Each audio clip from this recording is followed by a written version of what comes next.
الحاضر المحترم رئيس الجامعة العضوية السنية الكامل حتزاري چیتدر والأساتذة الكرام لهذه الجامعة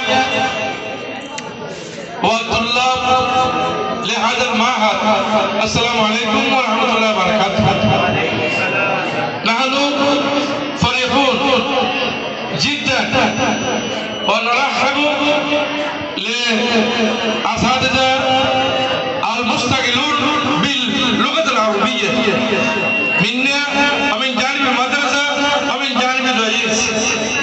আমরা অত্যন্ত খুশি যে আজকে আমরা যাদেরকে আমাদের যে টিচাররা এখানে সংযুক্ত আছেন ওনাদের সহ সকলকে আমরা ধন্যবাদ জানাই। ওনারা আসলে মনোমুগ্ধকর একটি এখানে কাজ করেছেন। আগামীতে ওনারা যাতে একটি বিতর্ক অনুষ্ঠান করেন সহপাঠীদের পক্ষে এবং বিপক্ষে আরবের মধ্যে দুই গ্রুপ বা তিন গ্রুপ দিয়ে দুইজন সহপাঠীদের বিপক্ষে বলবেন আর তিন ভাষায় ইংলিশ বাংলা আরবি তিন